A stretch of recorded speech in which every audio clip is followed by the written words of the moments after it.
Hello and welcome to our boss level challenge. In this video we shall be developing a currency converter.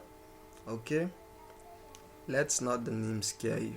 We're actually going to be designing a little program that can help us convert from dollar to naira. Okay, that's just what we will be developing. Now this video I won't be doing all the work. I will do some parts and I will need you to complete some parts yourself. Okay, so make sure you follow along and I will do my part and you should also make sure you do your part. Okay, so now assuming that $1 is equal to 415 naira. Okay, let me just write a comment there that we are assuming like $1 is equal to 415 naira. Okay, so we should write a program that can help our client convert their dollar to naira and tell them what they have in naira. So first let's create a variable, okay, to store the dollar we have. Let's say we just have $10. I'm not sure if I've seen dollar before except on TV. Dollar equal to 10. So let's see, change to naira equal to dollar times 415. Okay, we are multiplying the dollar we have by the conversion rate, which is 415. So we'll now print out description to the user. Okay, let's see, dollar, just watch carefully how I'm going to use this print statement here. $10 to naira is, and then we can now add the change to naira. Now this time around I'm not using plus sign to join this together. Instead I'm using a comma to separate them. So this works the same thing as using the plus sign, but this has advantage over the plus sign because I won't be doing some typecasting, okay, changing from integer to strings to be able to print to the screen. So let's see if our calculations goes well. It says $10. This English is actually syntactically wrong. Okay, so let's say $10 to naira is 400. Yeah, is that okay? 4,115 naira. So now let's see, this time around we have $20 and then run the program. $20 to naira is 8,300. Okay, now we have a program that's able to convert from dollar to naira. Now here is the challenge for you. You can see that we automatically assign the number of dollar we want to convert to by ourselves.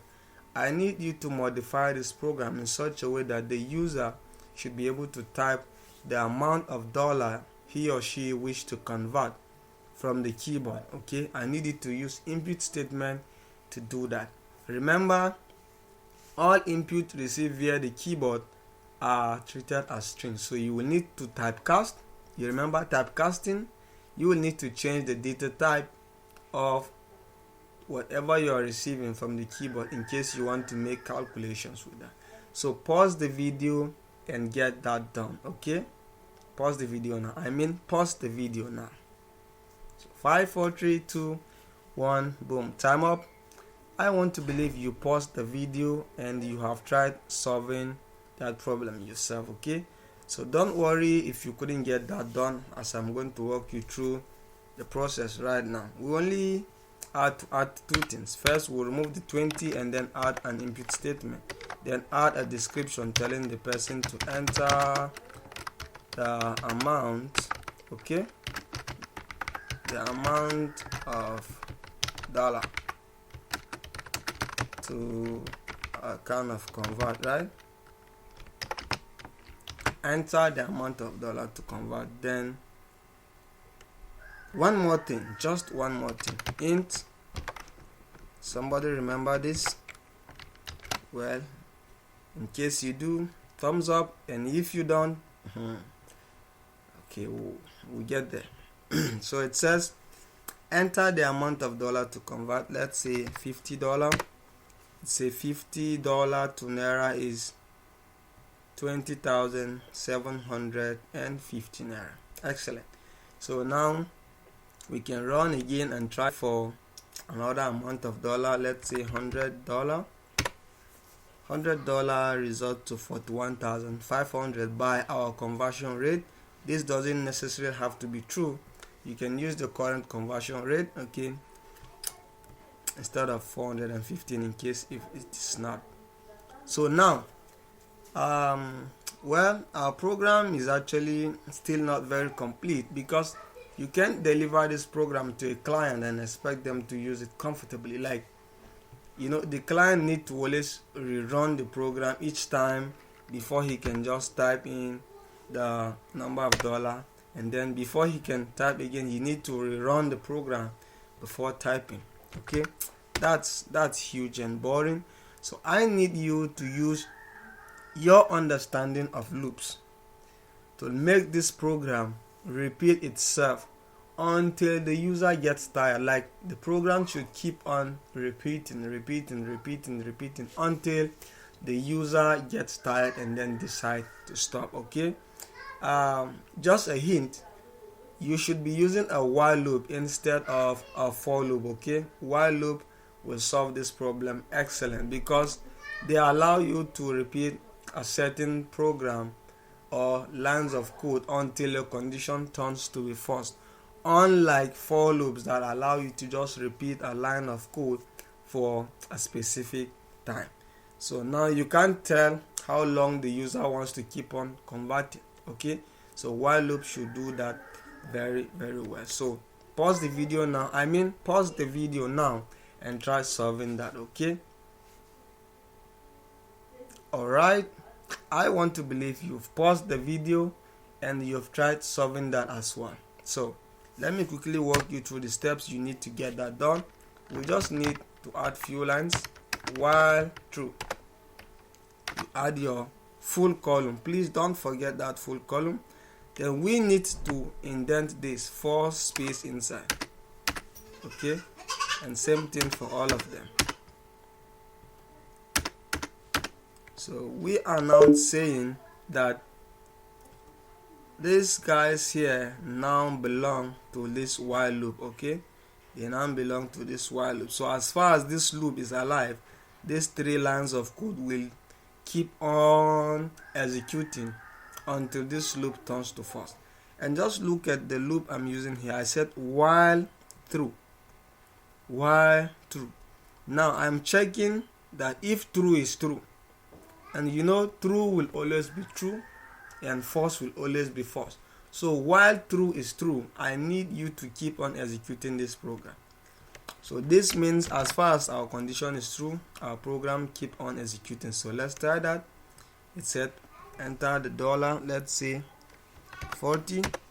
Okay, it still say we should enter again. So we have options to be checking for different amount of dollar on from morning to evening. As in, we can just keep on converting until we get tired. Okay, the program keeps on executing. Now the problem will now come in when the user needs to stop the conversion, when the user is tired of the conversion. Okay, now there's no way the user can stop the conversion except going to terminate the program. Okay, like our program isn't sensible enough to give the user an option to end the execution even in case he's done with the conversion. So this introduces us to another concept in programming, which is conditional statements. Okay, these are ways in which we infuse some sense of reasoning, okay, some thinking ability to our program. This will come up in subsequent section, but you can, to your advantage, begin looking at conditional statement in Python, okay? And then it will be a very nice attempt if you can make effort to include conditional statement in this program to allow your user be able to terminate the program anytime he or she wants, instead of coming to end the program here, okay? So this is all for this boss level challenge. See you on the next